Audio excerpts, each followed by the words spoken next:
as it touches on the fundamental principles of equity, individualized learning, and the quest to provide the best possible education for all students possible. So today, as we delve into this discourse, let us examine the complexities and even consider diverse perspectives and endeavors to find a nice balance that ensures every child receives the education that they truly need.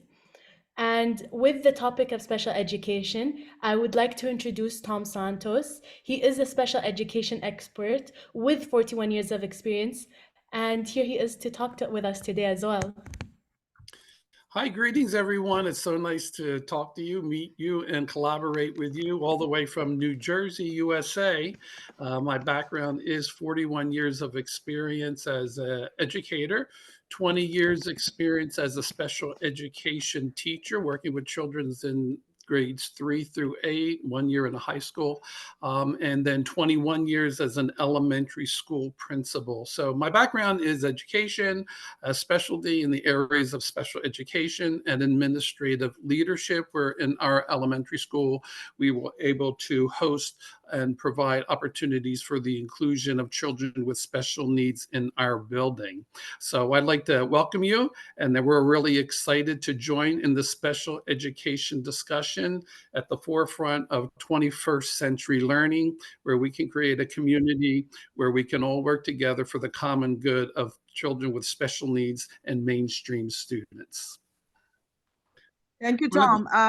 Can I request Allison, before we ask Tom, or request Tom to share a couple of slides to introduce people to his work and everything? Allison, could you brief people what gave us the idea of starting this special interest group? Well, we were lucky enough to meet Tom. A member of our board, Miss Yusra, connected us with Tom, and Tom established a special interest group in special needs education. And he put the word out and he saw who wanted to join. A lot of people signed up, and then he started holding meetings. And I remember at the first, I guess, Tom, it was last March, maybe. Anyway, yes. Great. I was just so blown away because I realized that where we are in Kuwait, we are nowhere in special needs education, whereas Tom is in the US, and there was Tom, educating me about my own country because I'm from there. But I had missed a lot of the developments that took place there, like in the 70s. It was way back in the 1970s when the responsibility for educating every child of all stripes and types fell to the government or the school system. Isn't that right, Tom? Yes, ma'am. Yes, and it became the responsibility of the government and the town and the school. So it wasn't like lucky people that would receive this or certain people. Everyone had to, and if they did not, somehow some action would be taken. And I thought, here in Kuwait, we really don't have that privilege yet, but I know that actually the laws are changing, and there was an amendment to the special education law last summer, and it's getting there. It's getting there. So there's lots of hope. Slowly but surely, it will slowly get there. So how Tom, would you like to share some information about the special needs? You have some information to share before we encourage people to this discussion? Certainly. So from my background, one being a teacher and two being administrator, there's some things that I could share with you in regard to a visual slide. So maybe you get a little picture of what actually happens in a school setting when we have the inclusion process. Back on to Gala for a conversation.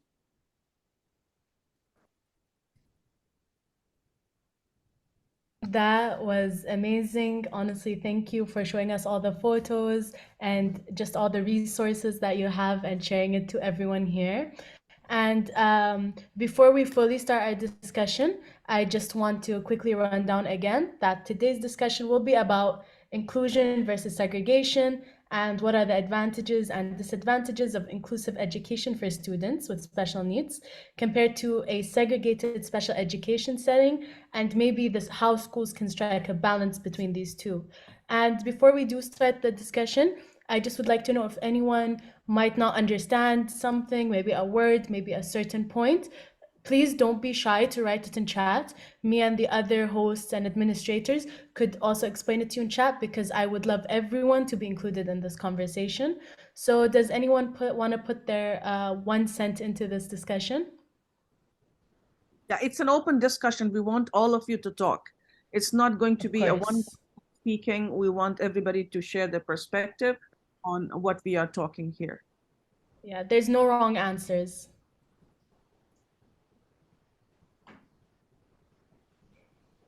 Yes? Excuse me, Carla and Rana, is it okay if we speak or we should type it in the chat?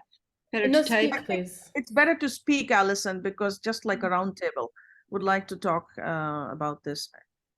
Anybody can, yeah, everybody is free to talk here. Okay, can I say something? Yes, Of please. course. Of course. Okay, I'm going to guess that what we have here tonight is kind of a first time around meeting of educators from many countries. That's the key. It looks like we have many countries represented about the topic of special needs education. And I think what we're going to discover is that there's no international standard. It's just a guess on my part, but I don't think we all have the same standards. I mean, all of our countries have the same standards that we're operating under, and I think that there are a lot of us who need guidance. We need the standards, we need guidance, we need enforcement, we need help. That's just my take. Correct me if I'm wrong, guys. And you could fill me in on some of the environmental settings that you have in your buildings, in your schools, in your situations. What is the present status right now of your students that have special needs? Are they included in the learning process? Are they segregated? Can you share a little bit about the update of your school setting and how you're advocating for children with special needs in inclusion? I think Amira has raised her hand. Amira, would you like to talk? Yes, thank you, Rana. And I'm sorry for not opening my video, but I just want to thank you a lot for organizing this session. This is actually a topic that I'm very interested in, and this is the topic of my doctoral research. In Egypt, I'm from Egypt, and as Alison mentioned, that this is one of the challenges, that we don't have really global standards when it comes to inclusion of students of special needs in education. In Egypt recently here, there is a very good initiative to include the students of special needs. And this has been really the presidential trend, and it's everywhere, and people have started to talk about it in educational settings. But still in the schools, in the classrooms, there is no really clear guidance for the teachers, for the school leaders on how to implement it. And sometimes you might find in some schools, especially in schools that are not in the city, the school leaders or the teachers have some negative attitudes about including the students in their classes. And research says that one of the reasons is basically that teachers are not trained enough to deal with the students in the classroom. And that's why they prefer those students to be segregated. But still, I like the question of whether it's really good for the students to be segregated or to be included in the classroom. I think this is a question we don't have an answer yet for, because the research in this area, I believe, is not really that much, especially in our context here. So I'm really looking forward to learning about other contexts and participating in this discussion today. Thank you. Of course, like inclusion and segregation there's such a fine line between the two on what's helpful to like special education students and what isn't. So that is a good insight on that. And we have someone raising their hand if they can put in their input. Gala, can I just respond to that real quickly in Yeah, regard you can respond. Thank you so much for sharing that. And just some insight from experience. We know that children with special needs are on the spectrum of ability levels. So when segregation and inclusion take place, we have to keep in mind the levels of performance for the students that are classified as special needs. For some students, it may work out for inclusion. For other students, it may not. But keeping in mind, there's a great range of ability levels with students and special needs that need support. True. Yeah. So can we have yeah, Mr. Kofi, would you like to say something? Yes, thank you for the opportunity. I'm a Ghanaian. I'm speaking from Japan. I'm from Ghana, but I teach English in Japan. Yes, so I'm going to speak from two perspectives, maybe a perspective in Japan and a perspective in Ghana. So in Japan here, what I have seen in our classrooms is that we have a support unit for the special students. What happened is that they have a particular room, a particular classroom where the special students are kept. And at a point, if we realize there's a need for us to move a special student to the mainstream classroom, then that is done with an assistance from a trained teacher. And once once a week, we have the psychologists, the specialists coming around to take care of the students as and when the need arises. But of course, when you look back into Ghana, in the Ghana education system, yes, there's this inclusive policies, there's this inclusion every day, there's advocacy and all those things about inclusion, but that is not actually happening in Ghana now. So as I speak now in Ghana, that mainstream, that inclusion is not actually practically possible now, but it is in policies, it is theoretically being advocated for, it is being mentioned every day, but it is not yet implemented. But in Japan, that is actually happening so far. Yeah. So this is, for now, this is what I have to say before we delve into the main topic. Thank you very much for the opportunity.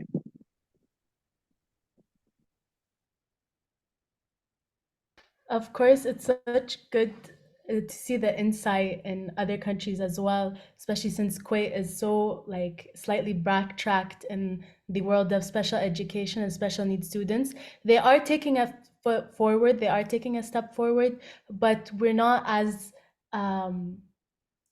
well-rounded in knowing about how to deal with special education students compared to other countries, like you said.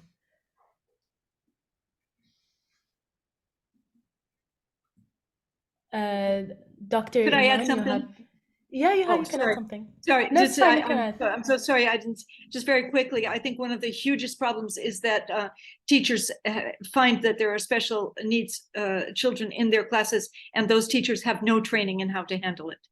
That's all I have to say. Yeah. Let's take the hands. Sorry, I jumped in. No, it's all right. It's all right. It's a discussion. Dr. Iman, you have. Dr. Imran, yeah, please go ahead. Yes, this is Dr. Imran. Am I audible to everyone? Okay. Okay. I want to share something that in Pakistan, I'm from Pakistan and I'm working as a lecturer in the Department of Special Education. Basically, we are training the teachers to teach the special persons or special children at university level to have teachers, good teachers. But the problem that while this discussion, somebody points out that there are problems with the teachers that they have no idea about the special education, special needs students. But one thing I want to add that there might be some sort of training for head teachers, because the head teachers don't allow to get special students in the we can say that we want to include special persons in special students in mainstream schools and mainstream institutions for inclusion, but they are not trained and they have no idea to get a special person So it is my idea that there might be some training for the head of the schools and institutions that they might welcome and have some soft corner for special persons. Second one is that there might be some specific SOPs. Some of the discussion partner raised that point that there might be some SOPs on world level that every country must obey.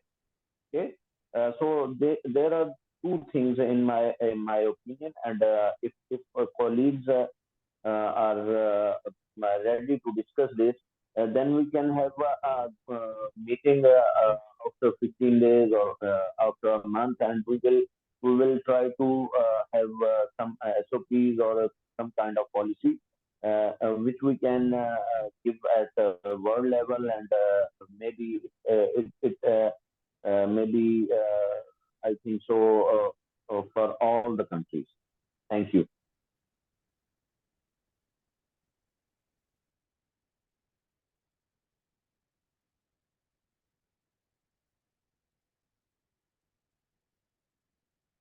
Ghala, I think you're muted. I think Faisal has. Thank you so much, Dr. Imran, for your. That was an amazing input. I didn't realize I was muted.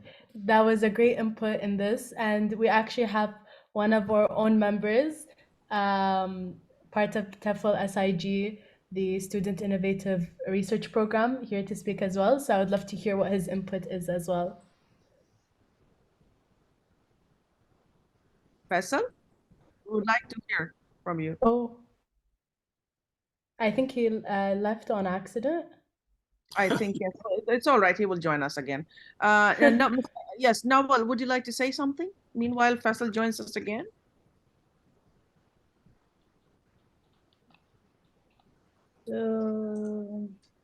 Okay, hello. I'm Dr. Nawal Mibitil from Algeria.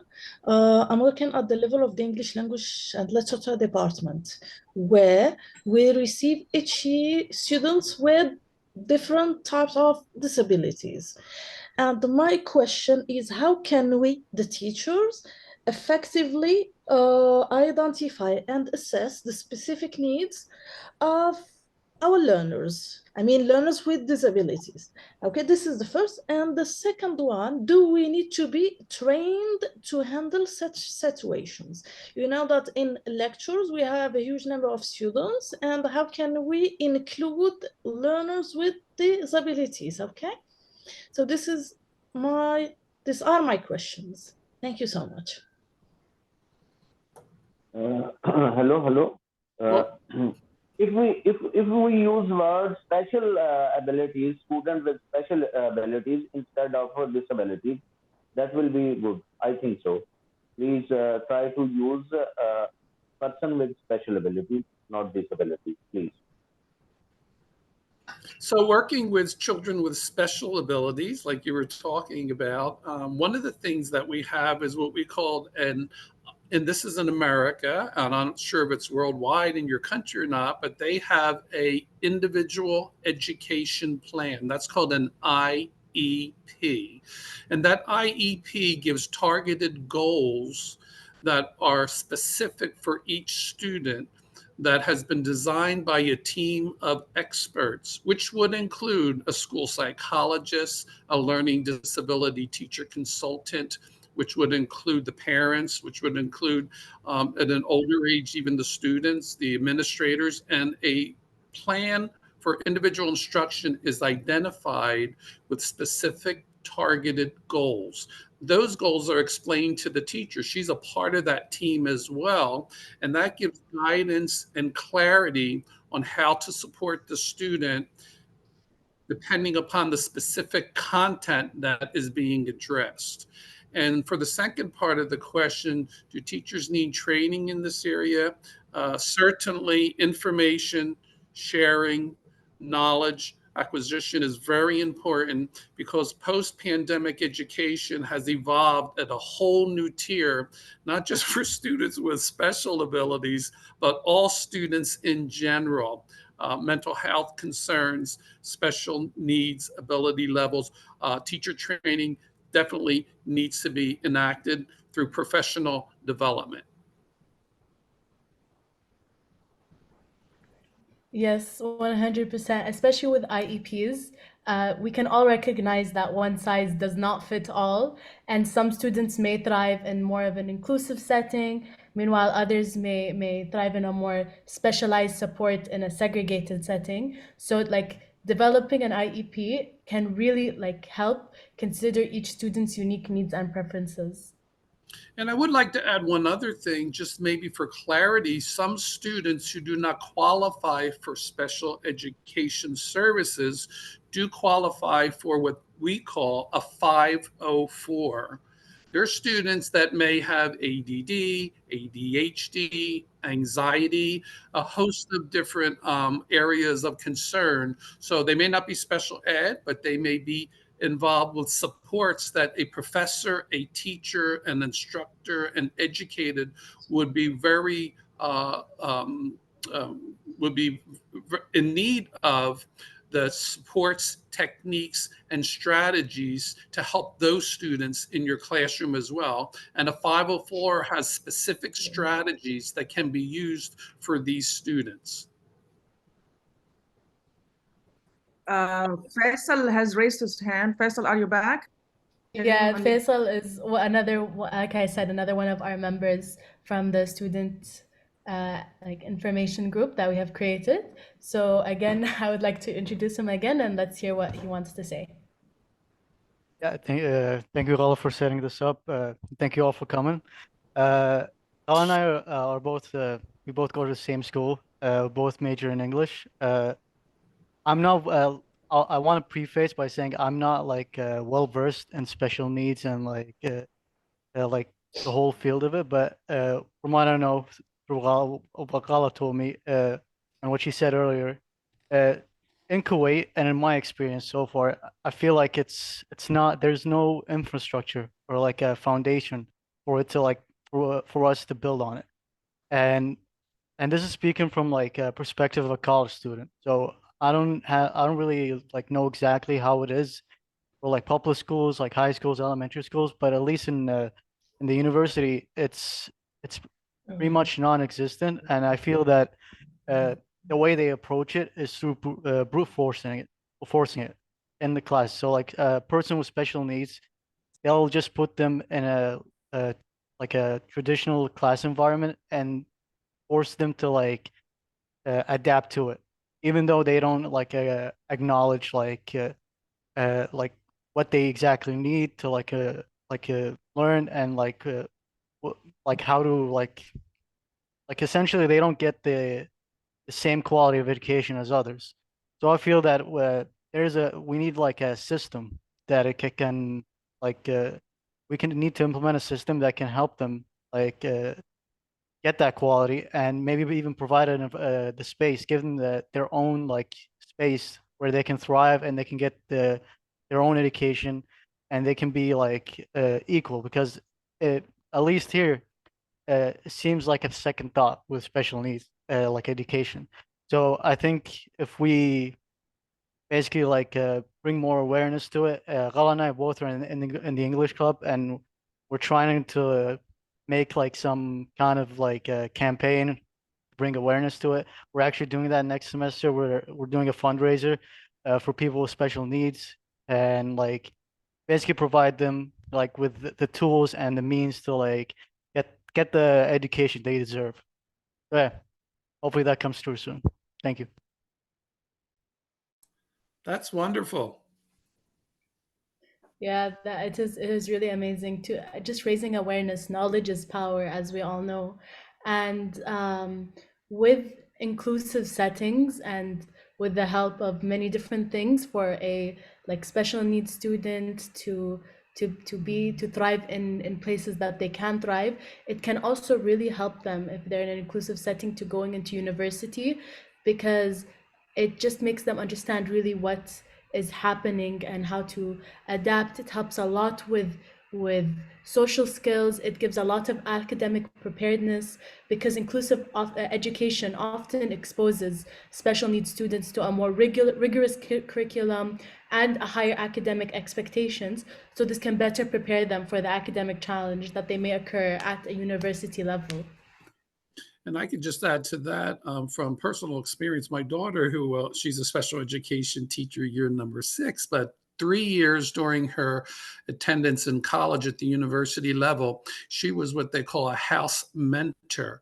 So again, there's a range of students with special abilities at the university level. Some students could be in the mainstream classroom. Professors have an IEP or a 504 and follow it. Other students may not be able to live at the university level in a dorm type setting.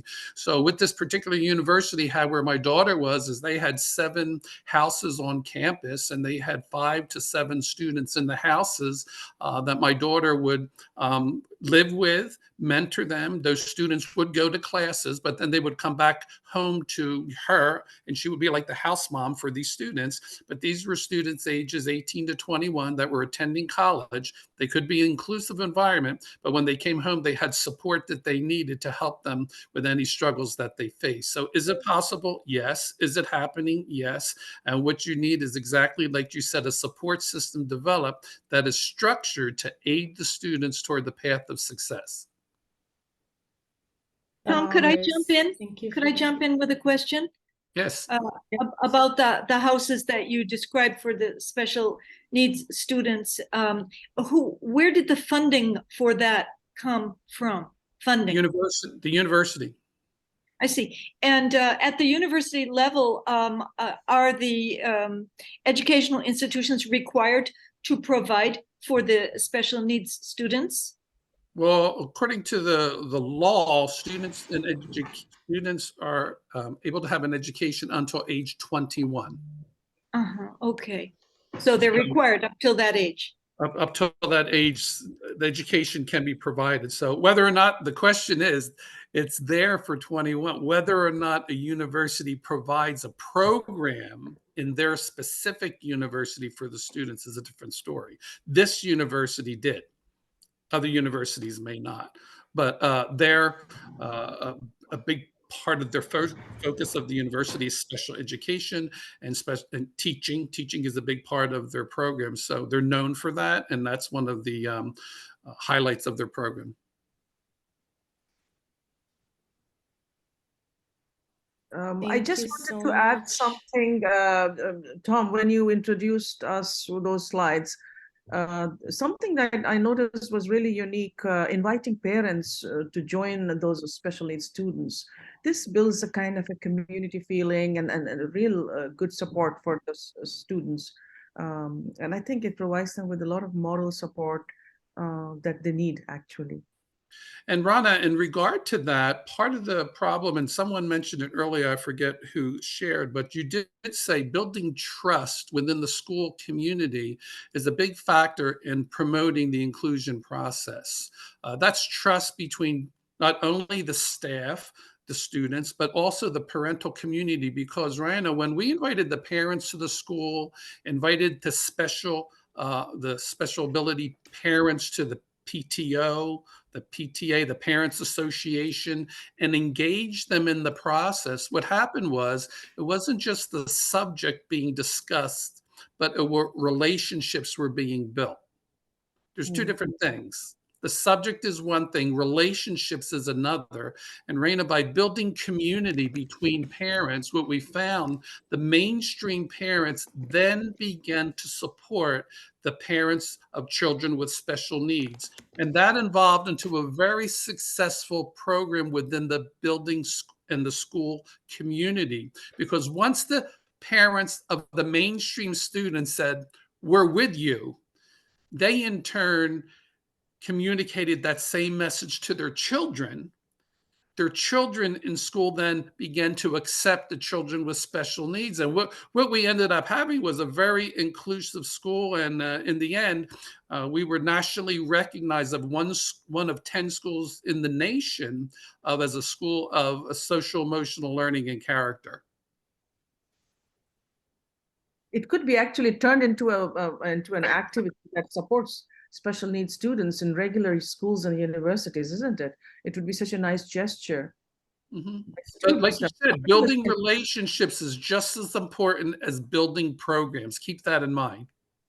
Yeah, let me take Tom's point and run with it. At the school that I've been associated with the past couple of years, they tried to mainstream special needs students into classes that were already overcrowded with teachers who had no training. So it was a little bit troublesome, but the main trouble came from the parents of the other students, who were constantly complaining, I don't want such and such child in my child's class, and took a very negative spin, and it just turned into a negative whirlwind.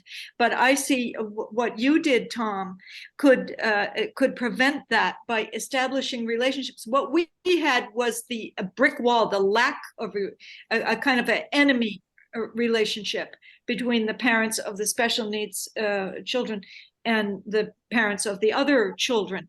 And the more that time that passes, the more they dug in against each other. And it created huge problems, which could have been solved with your approach, Tom. Yes. Anyone else would like to share something? Do communities, do any of your communities in the audience have an opportunity for the parents of special needs children to gather and communicate with the parents of the mainstream? Or are they segregated themselves? Like Gala's talking about the segregation of students. Are the parents segregated? In my sister's school, like I've said before to you, Tom, specifically, but in my sister's school, the special needs students have their own building for the most part, where all their classrooms are and stuff like that. They may go to like the main school, as it's called, for sports or computer classes, but they're still in their own set, like they're in their own classroom with their own peers.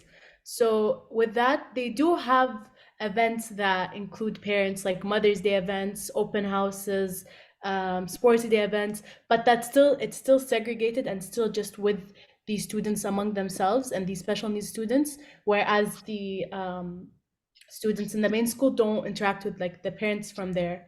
So that's like a huge thing. And I would like to touch, someone sent in chat, Miss Maria Almeida, if I pronounced your name correctly. She asked, do you think it would be better to segregate these classrooms instead of having them in a normal classroom?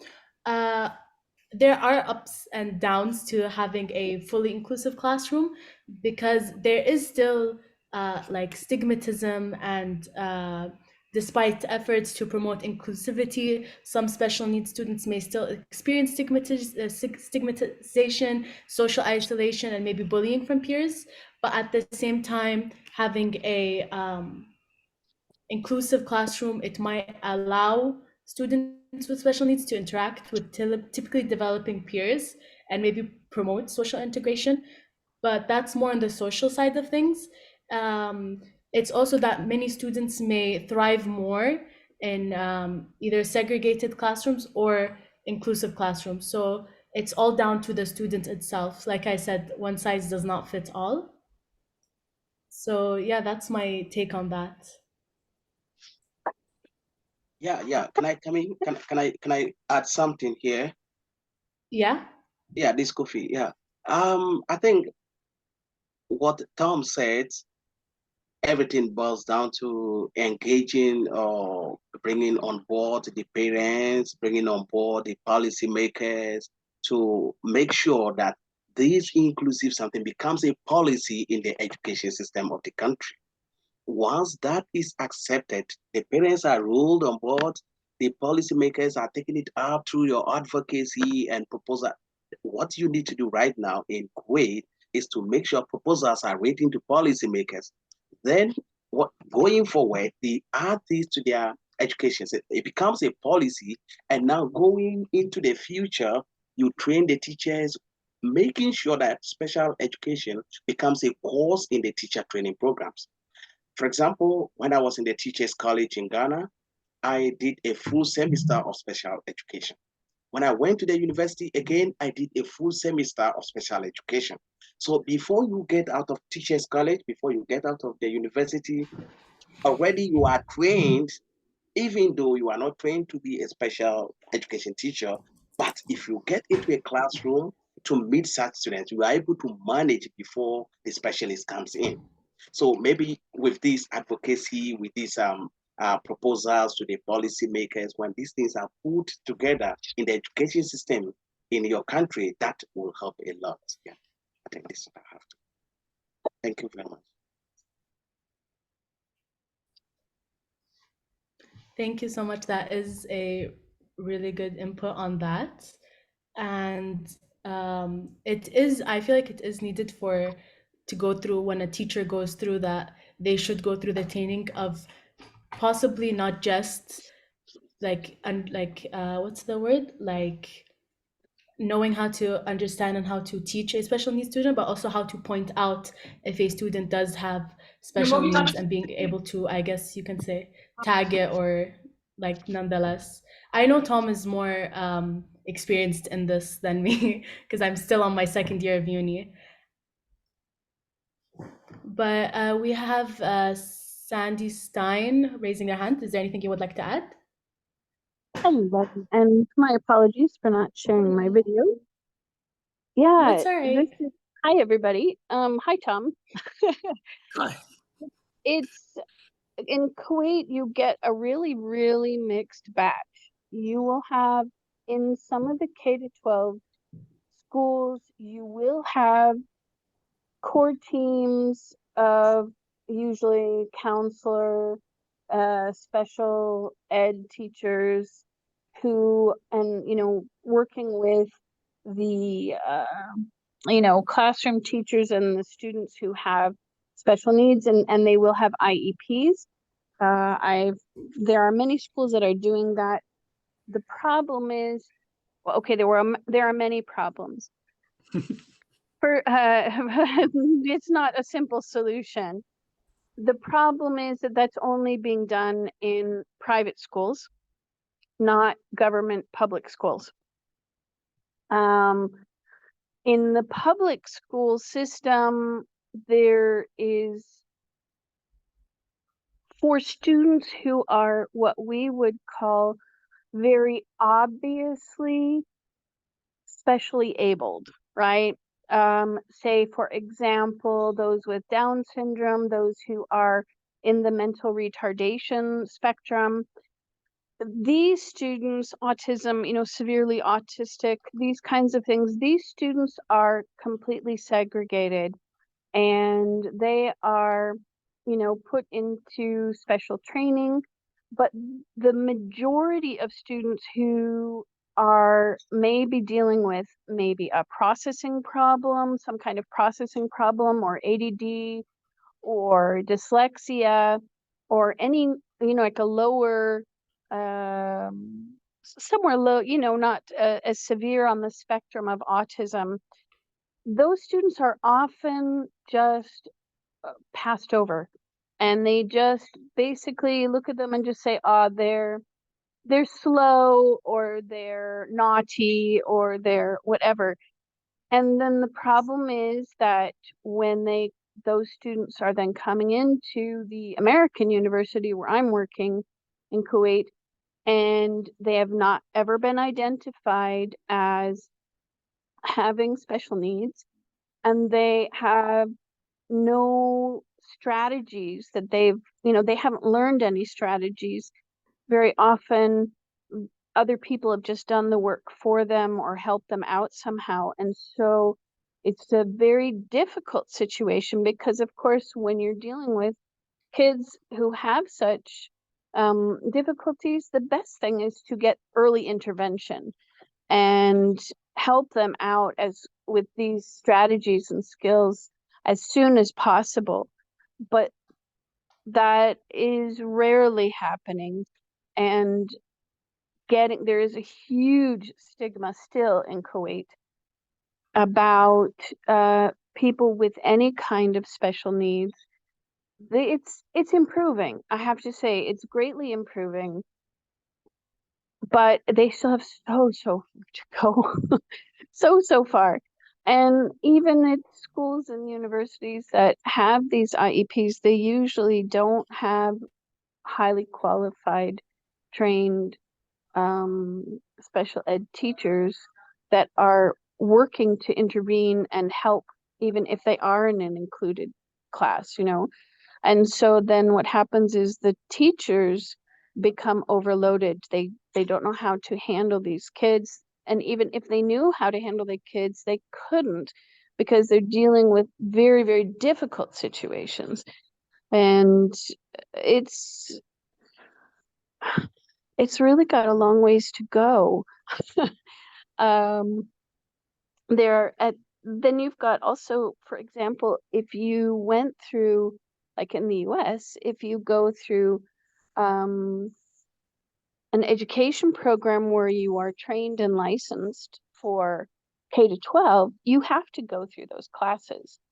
And you do learn about it a bit, not a lot, but at least you're not totally ignorant. But if you are just somebody who is at the university and you just did your PhD and you went to teach, very likely you've had absolutely no training at all.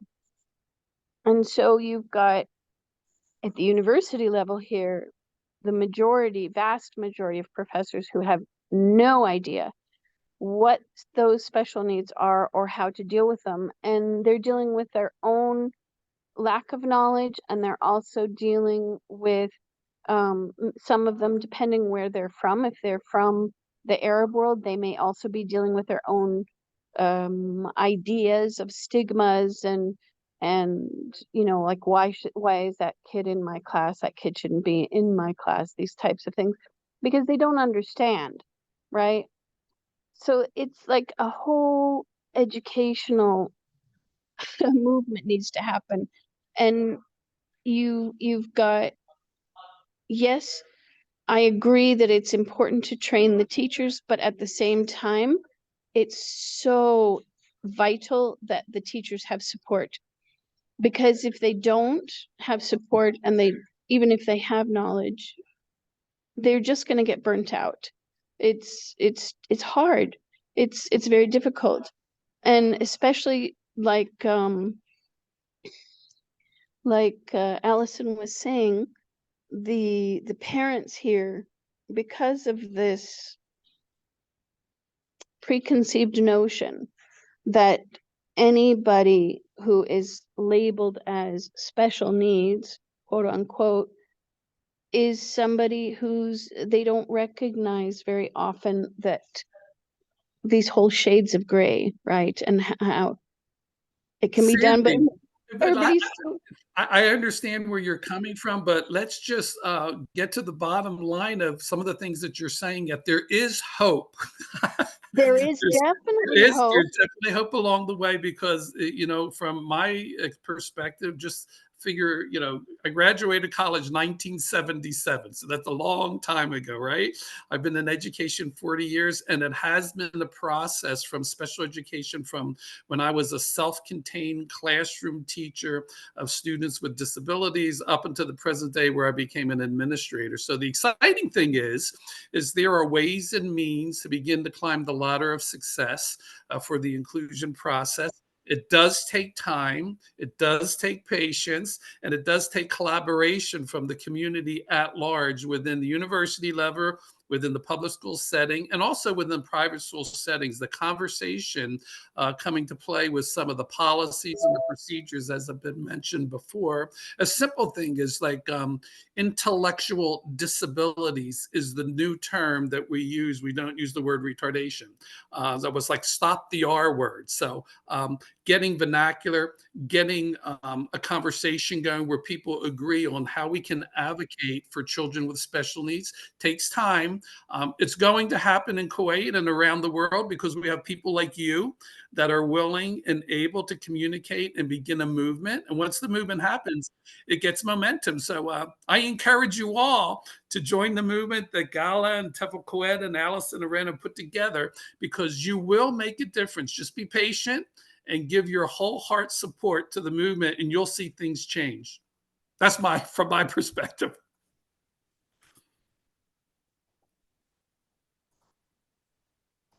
I really wish to come to Kuwait and join the campaign. I'm coming to join the campaign, yeah, in Kuwait. Of course, come to Kuwait. The English Club is soon, hopefully, like starting a whole thing where Oh, you start great. talking about special needs and stuff like that. Yes, that's great. I was also I was a debating president in the university before. Yeah, yeah, Really? yeah. So I'm yeah, yeah. currently vice president. I'm Great. That's currently vice nice. president, and so far, Great. So, Miss, Faisal has. Oh, continue. mhm. You can continue if you have anything you need to say. Oh, it's okay. For now, let's listen to Tom. Tom. We are learning a lot from Tom. Yes, yes, yes. Yeah, Faisal? Faisal, would you like to say something? Unmute yourself and say something, my dear. Yeah, I believe like there's like like personally for me, I'm a bit of like an older generation of Kuwaitis. I was like born 99. So when I came to university, most people there were like 2004 and 5. And uh, something I did not expect that like the environment there was completely different. And it was like Mr. Santos said, it was like there's like a lot of hope. There's like a lot of potential that we can grow as a community, especially in the academic setting. I've noticed a lot of like special needs students in my school that are like fully assimilated, even though the school or like most schools don't provide the tools for them to support them. They found themselves to be like able to like assimilate to the community and just like fully like be comfortable where they are. So Lala and I are both hoping that this campaign, like this thing we're doing in our school, because we're both like we're in two clubs, like the English and the debate club, and we're both kind of like pushing this idea of inclusivity in both clubs, and we're hoping to like bring more awareness and maybe like bring in like a new system where new students can like instead of like going through orientation and just like learning, oh, this is where the classroom is, this is where the office, and maybe give them like a brief course about special needs and like how do they interact with special needs students, how do they like if there's someone with special needs or they know someone with special needs, where they can go to like get support, get advice on how to help them. I think this issue can be resolved easily. Like even though I said earlier there's no infrastructure, I think we can still like build something like really strong and like long lasting if we work as a community, at least within our school, to build something that can like maybe give it like give it like take that first step for all of us, and hopefully in the future we can make it like something regular, like where more clubs, more organizations are willing to like bring more awareness, provide more tools, give more like put in more resources into helping special needs students, and especially like implement like policies that can like give them like the education they deserve. Yeah. Fossil, I could just add to that that I was a professor, an adjunct professor at Rutgers University for several years, teaching courses on special needs. And there were students enrolled in the course at Rutgers who did have either a 504 or an IEP. So as the professor, I would have to, but being my background in special needs, special abilities, I knew the best way to help that student be successful was for me to meet with that student. They're a college student. I'm a college professor. There's guidelines that I have to follow. And prior to class and throughout the course, I was able to meet with those students and support them as a professor to the best of my ability to make sure that their support system was intact, implemented, and helping those students succeed. But professors do have that role in the education process, and I was one at Rutgers University that did that. Yes, hopefully Honestly, we get more professors to like we can provide the professors with like, more resources, more like ways to help these students in their class. Because actually I had like a first-hand experience with this last semester.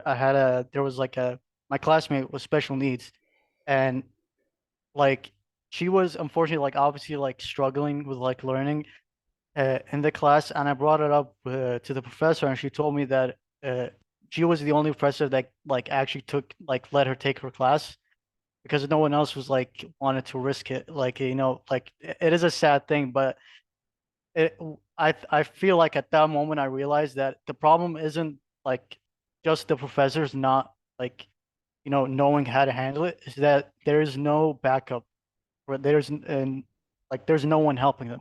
There's no like support system for them or Yeah. foundation where they can like go to if they feel like they're not like equipped to handle a situation, because like I said, every person is unique. They have like you need to approach them like differently, and there's no like we need like I feel like my job as a student and as a like part of the student body is to use my time to like push like more policies, push the school to provide these professors with like tools to like help them navigate these dilemmas, and like help them like create a better environment for all of us.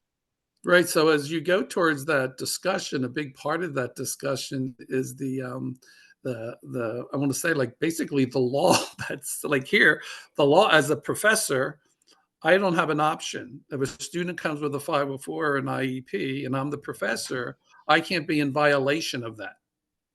So, like you said earlier, policies are a really important part of that process. And then it begins to build upon that. So, the students in my class at the university level, I would be notified that the student had a 504, the student had an IEP. And then what's my role as a professor to make sure that that's being implemented and I'm not violating that, because student rights are also included in this process. And it may not be, but like you said, and many folks said earlier, the important process is twofold. One is policy, the other one is performance, professional performance.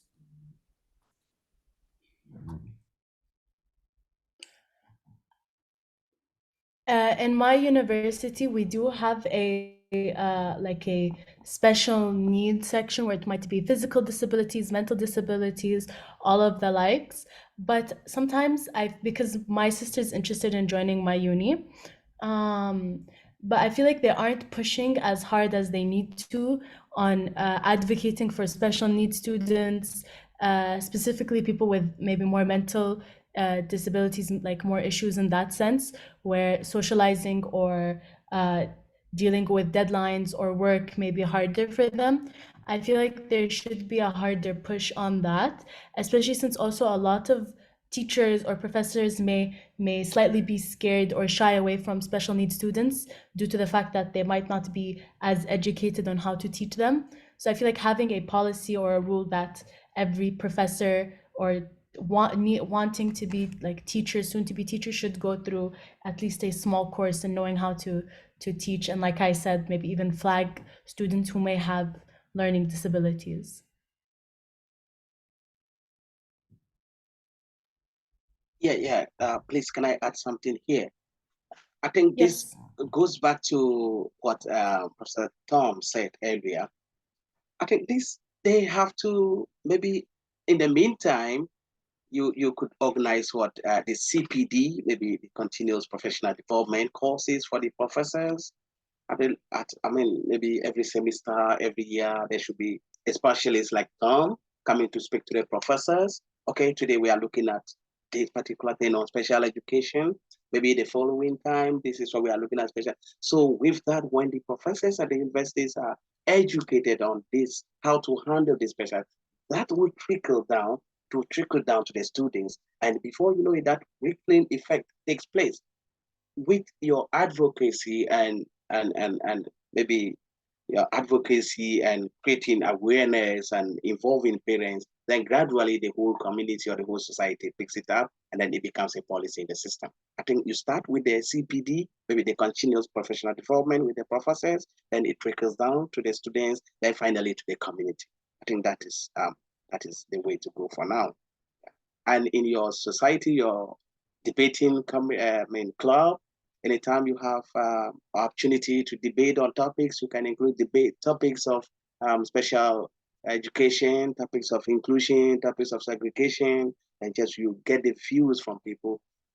Maybe you can buy radio airtime, maybe popular radio airtime, make sure these are published on these radio stations to create the awareness of the society. And before you realize, it is down the system and everyone gets on that. Yeah.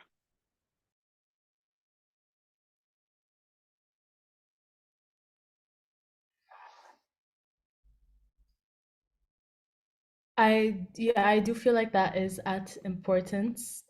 Um, Especially with, like I said, a lot of professors or teachers may shy away because of the not the non-prerequisite need to take a class and a course on special needs. And everything that you said, I truly agree with, honestly.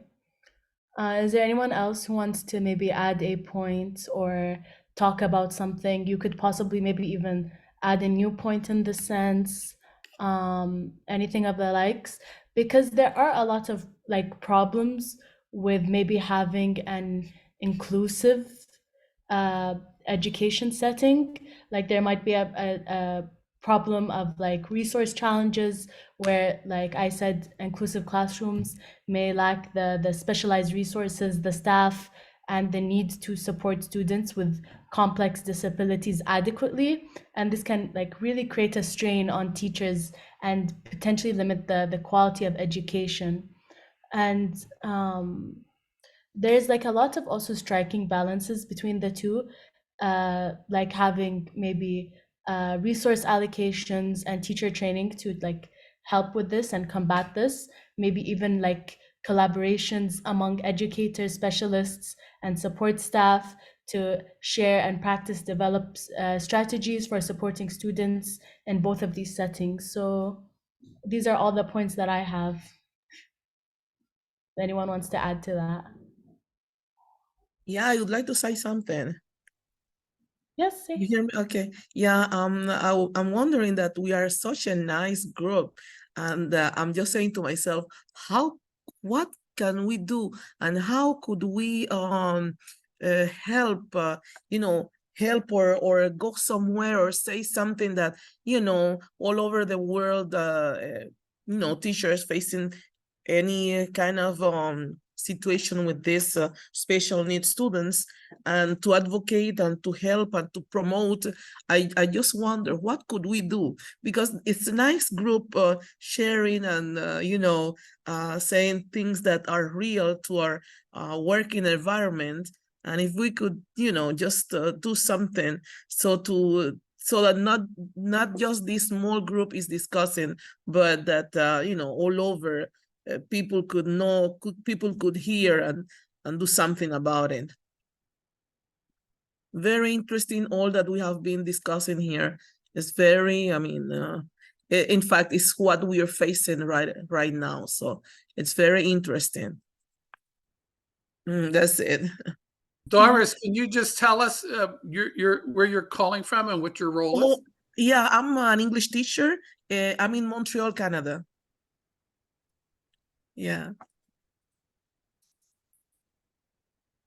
Okay. I'm going through all this situation. I wrote something because still, yes, as Tom said, we are going, forward to things, but still, I wish I could see all of this, because exactly, I'm living with this situation. And I think that like someone was saying before about public schools, and I work in one of them. And in my case, I'm just going to tell you that in my very case, I would need, I would wish that someone, because I did it, from the time that I've been working with the special ed kids, I've never been to a very, profound, education about, to understand everything, to work with these kids. And also, I don't have, like, in the schools, there might be few people, but they are not available to come and to be with me or to, to help. So but all that we discuss here is very interesting. And well, yeah, hope, as you said, Tom, I'm hoping. Thanks so much. Hi, I'm here from Doris, I hear what you're saying, and I think the system is very slow here in Canada, but I think also it's different from one province to another. If you look up, you mentioned that you're in Quebec. I'm in Ontario, the Toronto area, and in public or private schools, there is a pretty good system, sound system that I put in the chat earlier that starts from even pointing out the pediatrician that could notice that sometimes not even the teacher or the teacher in the classroom. So there are questionnaires to be filled out by given formal part of the Ontario government medical system to be filled out by the teacher. It needs to be observed for at least a minimum of 6 to 8 weeks of their behavior in the classroom. Fill out the questionnaire. The parents have another different questionnaires also for observing behaviors and in the household. Then there's a meeting and session to discuss the results with these specialists, depending on the needs, meaning medical specialists and the teacher. So the medical system and the educational system here, the schools, they connect, and from there they put a plan that starts from behavior into at home and in the classroom into pedagogical strategies in the classroom from the teacher, as well as even dietary needs that has to be followed depending on the case at home and within the school lunchbox and everything else. So there is a pretty sound system in Ontario that perhaps you may want to look up and see, but you live in a different province and it's different from one to another. So I Yeah, that's it. understand. Yeah, you're right. You're right. Thank you. Yeah, it's true. Like I know I've heard things from other provinces, and we still, we're still working on it. And well, what I just have is hope that things are going to be, of course, getting better. Yes, the main issue here is the time. It's very slow to put into a request. It could take up to a year or a couple of years just to have your that particular student's appointment Yeah, with the exactly. specialist. So that's the very challenge here in Canada. The strategies, the system is there, everything is there, but time, there is a lack of, as you see in the medical field, because of the attestation and the certification of that system. So lack of specialists available, long waiting time. Yeah, that's it. Thanks so much.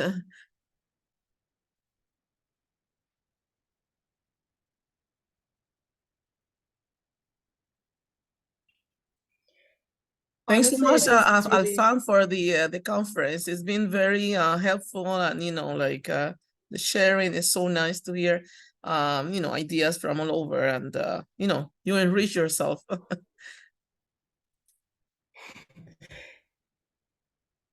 Especially, that's why I wanted to choose a topic like this, because especially as teachers, this is something that like I can't really say for myself, but I do see in like family members or teachers that I know, it's something that they do go through of whether inclusion or segregation is a topic that we should go through. That's why I chose a topic like this, so we can like all learn from this, especially students who have the intention of going into teaching.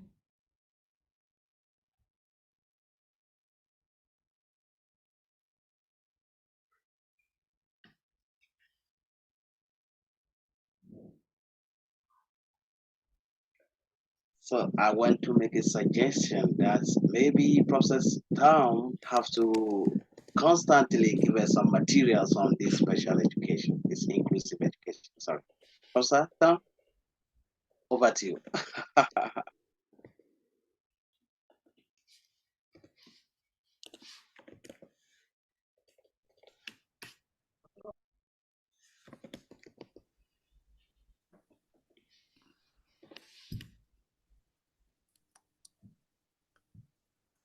Anyone would like to add something?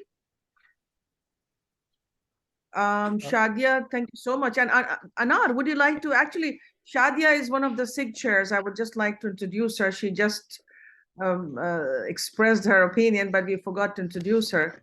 Shadia is also one of the SIG chairs with TEFL Kuwait. Thank you for joining us. And we also have Molly. Wow, Molly is also. Molly, would you like to say something? Would you like to add something? Molly is very much dedicated to special education, actually. Would you like to add something, Molly, here? We can't hear you, Molly. You're muted. Molly is our newsletter editor with TEFL Kuwait and a very dedicated member. Yeah, Molly. We can't hear you, Molly.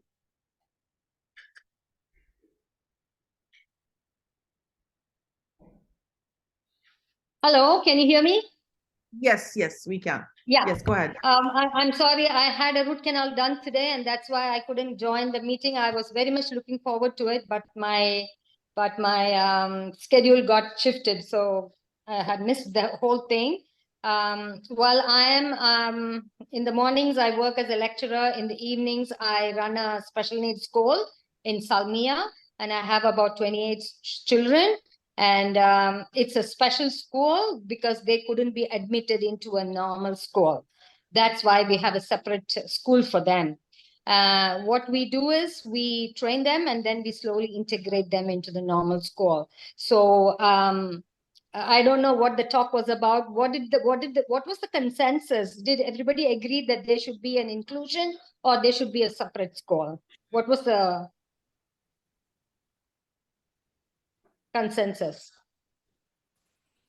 There So is Tom, no agreement so what do you far. feel? What do you feel, Tom? What do you feel about it?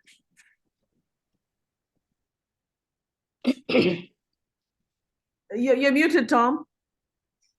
Molly, I think what the discussion really ended up going to the ability level of the students, because there's such a wide range of ability with children with special abilities. Like in the autistic spectrum, you have Asperger's, and then it goes all the way over. So the level of the student's ability, I think the bottom line from my perspective that I gain is that we want to mainstream students with success. We want it to be a positive experience where they're prepared, like what you're doing, the hard work behind the scenes. So when they are included, that it's a successful experience, not only for the student, but for the educators, the instructors, the parents, the whole education community understands when it takes place, it's taking place with the expectation the student's going to succeed. It's not trial, hit or miss. We work hard at what we do. So, I know that when we began the autistic program, it was very important in the public school setting to begin a program with the necessary supports, with qualified teachers, with parent understanding. So there's a whole slew of information. If we're going to do it, we need to do it right. And we need to do it so it's successful, because the success that you have with one student builds the momentum for the other students with special abilities. Very true, very true. The success comes when you really train with the student, prepare them, give them the skills so that they can be easily integrated into the normal system. If you just put a special child into an integrated system, the child is going to suffer. The normal students around the child, they're all going to suffer. The teacher is going to suffer. So I guess we have to give them the proper, like, for example, sitting on your chair, that itself is a skill to be taught, because most of the children, especially autistic, ADHD, they don't have sitting tolerance. So starting from that basics, I think we need to prepare them. We need to give them those skills. And then Molly, just to interrupt there, also the flexibility of the mainstream teacher to understand that a children with special abilities may not be able to sit for 30 minutes. So what I did is I put some stand-up desks in the classroom so the students could stand up and they didn't have to sit. Or I didn't give them a chair, I gave them a wobble seat. Or I gave them a little pad that they sat on the chair that was sensory. Or I put a band around the legs of the chair where the students put their feet on the band. So it goes both ways. The teacher's expectations can't just say, This student has to come and sit in a desk for 30 minutes, just like every other student that doesn't have a special ability. But if a special ability student needs to move around a little bit and be at a stand-up desk or on a wobble seat or have a band around his, that's okay. That's an accommodation that we make. Yes. And we give teacher training and understanding that when this child comes in your room, we're going to provide some accommodations for them that will be Yes. in place to help increase his focus, his attention, and his task completion. You're right. Yeah. And how many schools are there to do this accommodation? That's another issue. You know, we find rarely in Kuwait, especially I work with the Indian community, and Indian community schools, they don't have those kind of accommodations. So this is where we need to have a special setup for them. We teach those skills and then we integrate them. So I'm glad that you work in a system where your management, your school teachers, your colleagues are ready to accommodate and provide these kind of accommodation. You know, Well, Molly, I we have need to, more.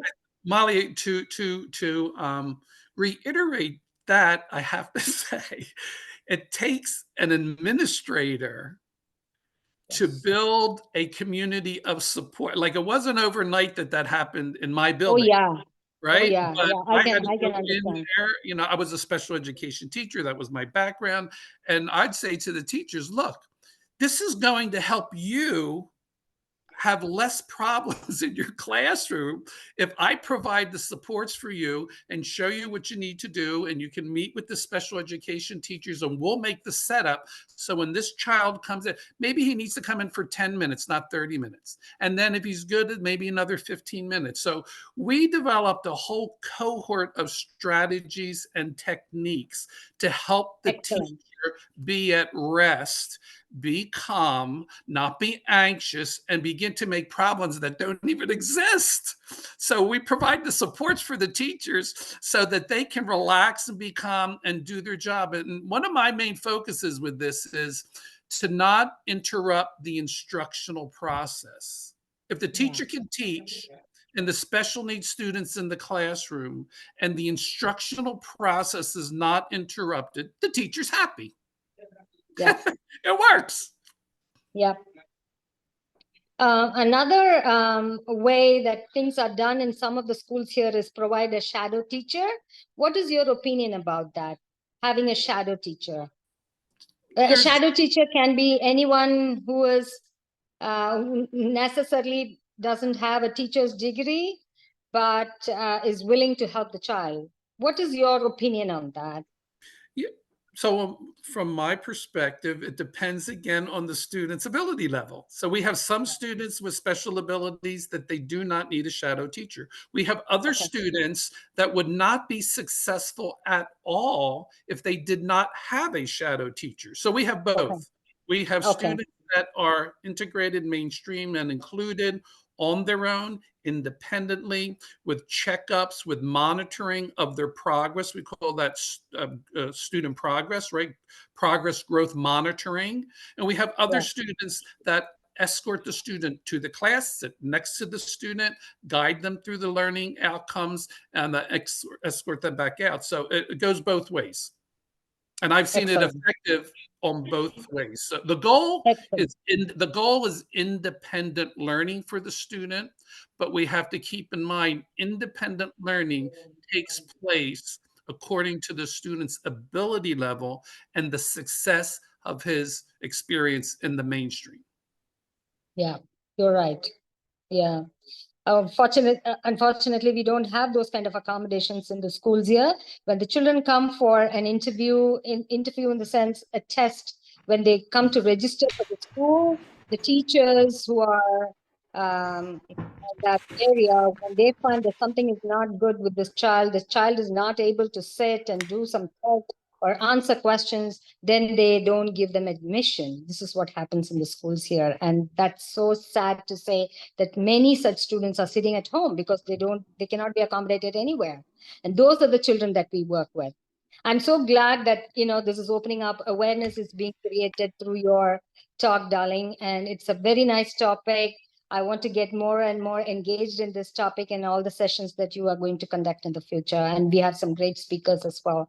Thank you very much for thinking of this topic. Thank you once again for Yeah, also just putting in your input. So, hello. So, did you say you have a separate school for them, for the Yes. special needs? Yes, yes. Oh, I do okay. have a special school. It's called the Center for Differently Abled. Oh, okay, okay. But what happened in Japan here is, as I stated earlier, the special students, are in the same school with the normal students or students without these problems, but they are in a particular classroom. Now, these teachers that are taking care of them, when they see that this student at least can now join the mainstream, then there is this child teacher who will accompany the child that is supposed to join the mainstream to the class. After the lesson, then he goes or she goes back to the special room with the student. So Yes. as they do Yes. that day in, day out, then finally all the students or those that are qualified to join the mainstream, then they push them in. But on the playground, on the walkways and all those, they are all together. Yeah, so Yeah. that is the practice here in Japan. Yeah. Yes. What we do is when we start working on the skills and we feel, the child is able to, like, we work with the speech therapist, the occupational therapist, the behavior therapist, and the special educator. And when we feel that the child has, integrated some of the skills into his normal everyday routine, what we do is we accompany the child to the normal classroom for an hour. And then we observe how the other children are interacting with this child, how this child is finding it. And slowly, we extend that session, and then he is integrated into the normal school. Exactly. That's what happens here. Yeah, exactly. Yeah, nice to see that. I think Shadia wanted to say something a few minutes away. Shadia, would you like to add something? You raised your hand. Oh, I forgot what I was gonna say. I think Shadia was telling that the shadow teachers need training. Yes, I was saying that. Yes, Yeah. and You're based very right. on, but based on the, like Thomas well said, based on the that particular case. So it's gonna go case by case, general training, and then case by case type of thing. But it was also, I remember what I was gonna say. I was gonna comment on the segregation piece that I really understand how difficult it is for some special cases to be in the same classroom. But I'm generally speaking, I am more lean towards integration because special needs does not mean they're not normal. I do have an issue between also using the terminology normal versus not normal students.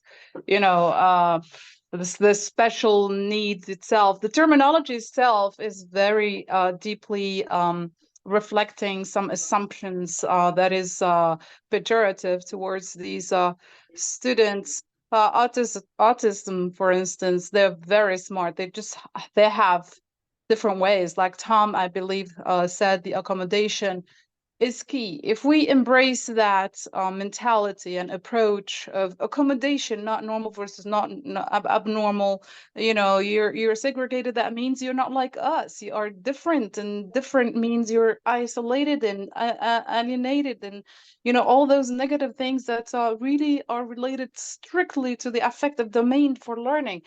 I think that's very crucial. So having somehow and more towards integrated approach, atmosphere, context with the tools and skills and human resources and pedagogical strategies, I think within a community of learners all as a whole. I don't really want to differentiate between them and others. I believe it's crucial. That's my point. Ms. Chadia, yes, Ms. Chadia, I wouldn't believe there were some parents who were complaining when a special child was integrated into a normal classroom. Some parents, yeah. So there is a big awareness campaign to be run. There should be a good training setup. Sandy was talking about that, and it's also said, it's a mentality, it's a whole culture, and it takes time to to Yes. change people's minds on that. And but it's us that we need to keep going, right? We need to keep going for progress to happen. So Yes, yes, you're right. Yeah. Faisal, I think, has raised his hand, and after this, I think we can conclude this session. Faisal, would you like to add something before we conclude this session? I actually have one more thing after Faisal speaks as well. Okay. Yes, Faisal, go ahead. Yeah, I think like the main issue, like at least in like a college level, is that if you like if a like segregation is usually not an option because most like universities have like a rule with like a course needs like a minimum of 10 students to go forward. So segregating like special needs students, obviously not only it makes them feel like left out or like, just like make them feel like isolated, it also like decreases their chances of finding like classes they need to take. And I believe like it's our obligation as like, members of society, as students, to like bring awareness, even though like at least in Kuwait, it's not a talked about issue, unfortunately. Like most people brush it off because it's not something they deal with like directly. Like it doesn't affect them directly, so it's not an issue to them. But I feel like the biggest thing we can do now is to bring awareness to it and confront it and be like, okay, this is a problem. We need to talk about it and we need to do something about it. And bring it like segregating in some cases it might work like Professor Santos said, it is a spectrum. You can't really, like put it in a category separately and like, put every person with like a disability or like a special need in like a specific category and just assume it's gonna work. You have to like be able to adapt to it. So we need to like bring awareness and like fight like the ignorance of most people, unfortunately, that like they have ingrained in them. Uh, that it's not that how it works, and we need to like not just like choose between segregating and like have an inclusive teaching environment. We need to figure out like a third option, something that we probably missed. We need to put more resources, do more research, bring in like different perspectives like we're doing now. We need to like open a discussion about it, bring in more people from like all around the world to like talk about it, see what works there. Because every culture is different. We're all different. We see things differently. So I think if we, you know, talk like the more we talk about it, I think the closer we get to like making this problem like a pastime. Thank you. You can go ahead, Ho. Honestly, I do agree that there should be like a third, like not segregation, not maybe inclusion, but like a third thing. I do agree with that. But the question, I actually have a question, even though I'm holding this discussion, I would like to learn because there's still so much I need to learn. It's the idea of shadow teachers, and would it be more beneficial for a student to have like a shadow teacher, or to be in a classroom with students who are maybe just the same level of uh, the neurodivergency or the special needs that they have? Because sometimes in the idea of, oh, inclusivity, we're going to add you to this classroom and the likes, is it still inclusive when there's a teacher still there teaching him, but just in a classroom with neurotypical people? So what would be more beneficial in the long run? So I I would don't just think. Okay, go ahead. Sorry. Go ahead. I was just going to say, even in a segregated classroom, someone mentioned from Japan, they have a self-contained classroom within a public school setting, and then they're mainstreamed into the mainstream class with a shadow teacher. Even within the self-contained classroom settings, they're shadow teachers. So students are in a self-contained classroom, and I know in our building you could have a teacher in a self-contained classroom because the ability level of the students are on the spectrum where you have high functioning students and you still have students that need support. That in those classrooms, we've had teachers with 4 additional shadow teachers in that self-contained setting. So I really don't know of a situation that I've come across with where in a regular self-contained setting, you have a special education teacher teaching alone to just students independently. They can be given assignments independently, work independently at their ability level, but with the range of students in the classroom, because the teachers are given a license with a certification known as Teacher of the Handicap.